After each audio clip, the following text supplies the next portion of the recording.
Abhyuday tuition classes ધોરણ 11 અર્થશાસ્ત્ર પ્રકરણ 4 ભાગ 2માં આપણે વાત કરવાના છીએ વ્યક્તિગત પુરવઠો અને બજાર પુરવઠો.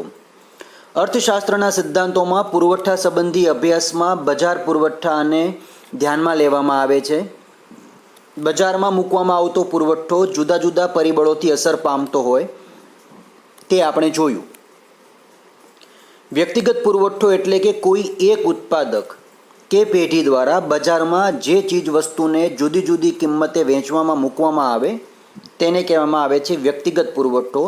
અને કોઈ ચોક્કસ કિંમતે અનેક ઉત્પાદકો દ્વારા વસ્તુનો એટલો જ જથ્થો જે છે પુરવઠો બજારમાં મૂકવામાં આવે તેને કહેવામાં આવે છે બજાર પુરવઠો અથવા તો કુલ પુરવઠો. દાખલા તરીકે તમે જુઓ, અહીંયા વસ્તુની કિલોગ્રામ દીઠ કિંમત છે ₹10. એક પેઢી જે છે વસ્તુ મૂકે છે 80 રૂપિયામાં, જ્યારે બીજી વ્યક્તિ જે છે બીજી પેઢી એ 60 રૂપિયામાં વસ્તુની કિંમત નક્કી કરે છે. તો બજારમાં તમને કુલ પુરવઠો જે છે 140 રૂપિયા કિલોગ્રામમાં પડે છે. સામે 20 રૂપિયાની કિંમતવાળી વસ્તુ જે છે પેઢી એ 180માં, બીજી પેઢી 100 રૂપિયામાં એ જ તમને સામે આપે, જ્યારે બજારમાં કુલ પુરવઠો જે છે 280 રૂપિયાનો પડ્યો છે. આવી રીતે 30ની સામે 240 અને 180 તો 420, 40માં 300 અને 260 સામે 560 અને 50 રૂપિયામાં 400 રૂપિયા અને 300 રૂપિયા કિલોગ્રામ દીઠ, તો 700 રૂપિયા જેટલો પુરવઠો જે છે એ બજારમાં મૂકવામાં આવે છે. અનુસૂચિનું અવલોકન કરતાં તમને જણાશે કે જ્યારે વસ્તુની કિંમત ઊંચી હોય છે ત્યારે પેઢી દ્વારા બજારમાં મૂકવામાં આવતો પુરવઠો વધુ હોય છે. આનાથી વિરુદ્ધ જ્યારે વસ્તુની કિંમત નીચી હોય ત્યારે પેઢી દ્વારા મૂકવામાં આવતો પુરવઠો જે છે ઓછો હોય છે. આ બાબતને સમજવા તમે મહત્ત્વનો નિયમ યાદ રાખશો, પુરવઠાનો નિયમ. ખાસ યાદ કે જ્યારે વસ્તુની કિંમત નીચી તો સામે પુરવઠો પણ ઓછો મૂકવામાં આવશે, અને વસ્તુની કિંમત જ્યારે ઊંચી ત્યારે તેનો પુરવઠો પણ સામે વધુ મૂકવામાં આવ્યો હોય છે. આ નિયમને આપણે અહીંયા કહીએ છીએ પુરવઠાનો નિયમ. સપ્લાય જે છે એનો રૂલ્સ છે આ. આકૃતિ તમે સમજો તો તમને ખ્યાલ આવશે કે પેઢી એ અને પેઢી બી જે છે જુદી જુદી કિંમતે પુરવઠો જ્યારે રજૂ કરે છે ત્યારે બજાર પુરવઠો એટલે કે એ પેઢી અને બી પેઢીના પુરવઠાનો સરવાળો એ બજાર પુરવઠામાં જે રેખા દ્વારા રજૂ થાય છે.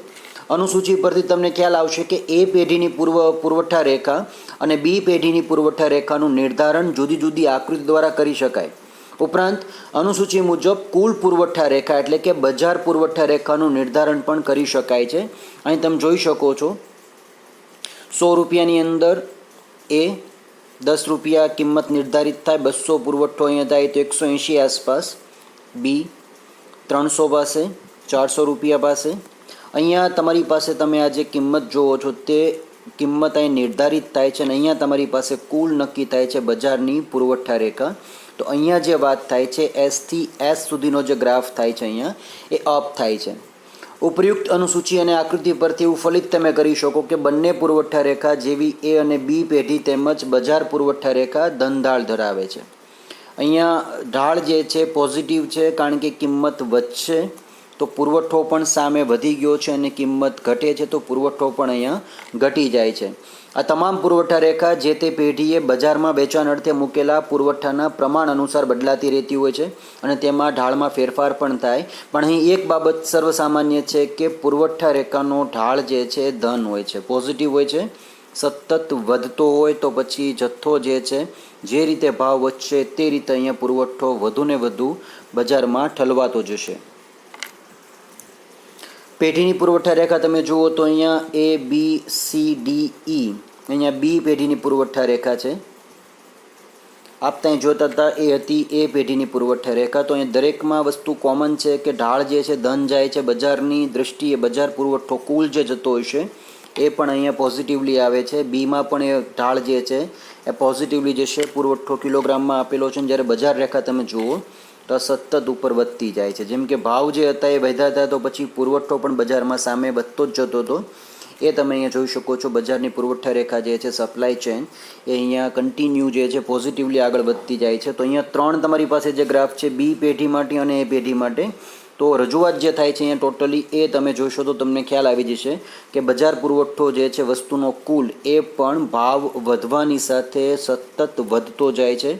બીજું લઈએ તો ભાવ ઘટશે તો પુરવઠો પણ ઓટોમેટિકલી ઘટી જશે. જ્યારે બજારમાં તેના પૂરતી કિંમતના ભાવ જ નથી આવતા તો પછી બજારમાં કોઈ પણ કંપની જે છે, ઉત્પાદક કંપની જે છે, એ પોતે પોતાનો સ્ટોક જે છે, માલ એ તેમાં રોકાણ નથી કરતી, રજૂ નથી કરતી.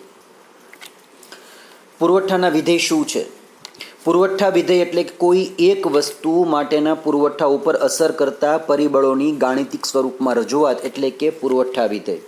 પુરવઠા વિધેય એ કોઈ વસ્તુનો પુરવઠો અને તેને અસર કરતા વિવિધ પરિબળો વચ્ચેનો સંબંધ દર્શાવે છે. આ રીતે એમ જોતાં કહી શકાય કે કોઈ એક વસ્તુનો પુરવઠો અનેક પરિબળોનું વિધેય છે. ટૂંકમાં પુરવઠાનું વિધેય જે છે કોઈ વસ્તુ કે સેવાનો પુરવઠો તેને અસર કરતા પરિબળો પર કેવી રીતે અસર કરે છે તે દર્શાવ્યું છે.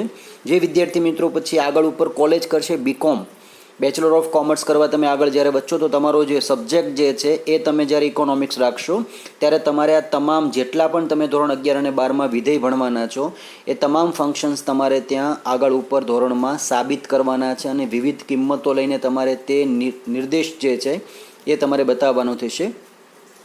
વધુ જાણકારી માટે તમને જે અગાઉ વિડીયો લિંક આપેલી છે તે વિડીયો લિંકમાં પણ તમે આ વિગતો સ્પષ્ટ જોઈ શકો છો.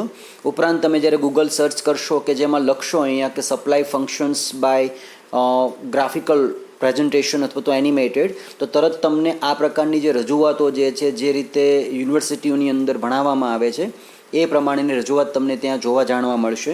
અહીંયા વાત કરીએ આપણે તો સપ્લાયનું જે ફંક્શન છે અહીંયા લઈએ તો S of x equal to function into bracket PX T PF PE and you bracket closed.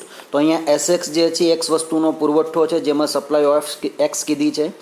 F જે છે એ વિધેયાત્મક સંજ્ઞા છે, ફંક્શનલ નોટેશન્સ છે. પી ઓફ એક્સ બરાબર એક્સ વસ્તુની કિંમત, price of x. Technology level છે અહીંયા લેવલ ઓફ ટેકનોલોજી, ટી બતાવશે.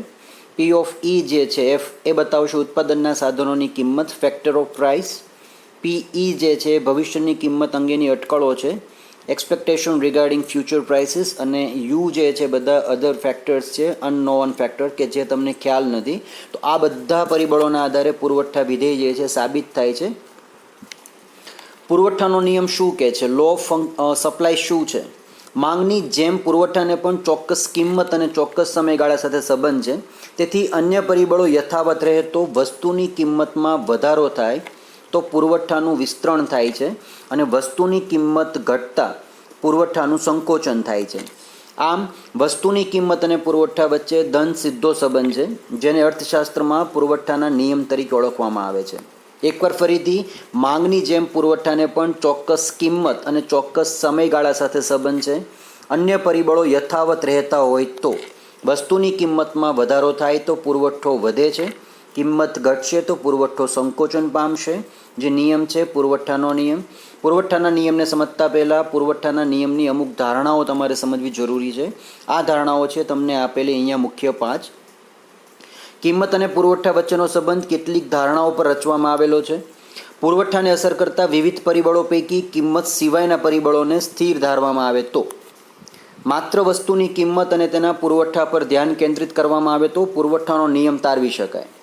આનો અર્થ એવો ન થાય કે કિંમતની સરખામણીમાં અન્ય પરિબળોની પુરવઠા પર અસર ઓછી થાય છે. વાસ્તવમાં અન્ય પરિબળો પૈકીનું કોઈ પણ એક પરિબળ કિંમત કરતાં પુરવઠા પર વધુ પ્રભાવ પાડતું હોય એવું પણ બની શકે. પુરવઠાના નિયમની ધારણાઓ જે છે નીચે પ્રમાણે છે. નંબર 1 કે ઉત્પાદનના સાધનોની કિંમત વધઘટ થતી નથી. બીજા શબ્દોમાં કહીએ તો ઉત્પાદનના સાધનોની કિંમત અહીંયા સ્થિર ધારી લેવાની છે. બીજું, ઉત્પાદન પદ્ધતિમાં ફેરફાર નથી થતો, એટલે કે ટેકનોલોજીની કક્ષા જે છે ત્યાં સ્થિર છે. કોઈ પ્રકારની નવીન ટેકનોલોજી નથી. જે જૂનું ચાલતું હતું તેનું તેમ જ તમારે સ્થિર ધારવાનું છે. અન્ય વસ્તુના ભાવો પણ સ્થિર રહે છે તેમ માનીને તેમાં પણ તમારે કોઈ ફેરફાર નથી કરવાનો.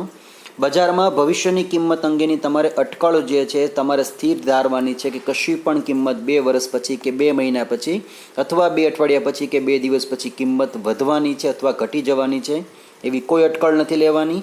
અને મહત્ત્વનું 5 કે અન્ય પરિબળો જેવા કે સરકારની નીતિ, વાહન વ્યવહારની સગવડ, કુદરતી પરિબળો અને પેઢીઓની સંખ્યા પણ તમારે ત્યાં સ્થિર ધારી લેવાની છે. એમ એક્સપેક્ટ કરશું કે કોઈ પણ વસ્તુ જે છે એ સપોઝિશનમાં જવાની નથી.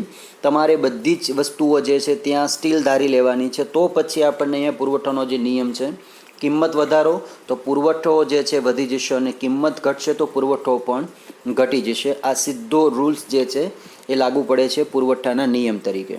અહીં સુધીનું સમગ્ર જે છે વિડીયો લેક્ચર એ તમારે એકવાર રિવાઇઝ કરવાનું છે અને પાઠ્યપુસ્તક જે છે તેમાંથી પણ તમારે વિગત જે છે એની આગળ ઉપરની ક્લિયર કરી દેવાની છે. સાથોસાથ કોઈ પણ તમને પ્રશ્નો હોય તમે ચોક્કસથી પ્રશ્નો જે છે તેનું સોલ્યુશન લાવી શકશો, માટે કોમેન્ટ અથવા તો વોટ્સએપ કરી શકાય. રીડિંગ જે છે આ વિષયનું આ ટૉપિક માટેનું તમારે કન્ફર્મ કરવાનું છે અને વિનંતી છે આપને તમે જ્યારે આ પાઠ વાંચતા હો, આ ટૉપિક જ્યારે વાંચતા હો તો સામે અગાઉ ત્રીજો યુનિટ જે છે તમારું માંગ, એમાં પણ તમે આ વિધેય અને પછીના જે ટૉપિક છે એ સાથે રિફર કરશો, જેથી તમારા આ ટૉપિક જે છે ક્લિયર થઈ જશે.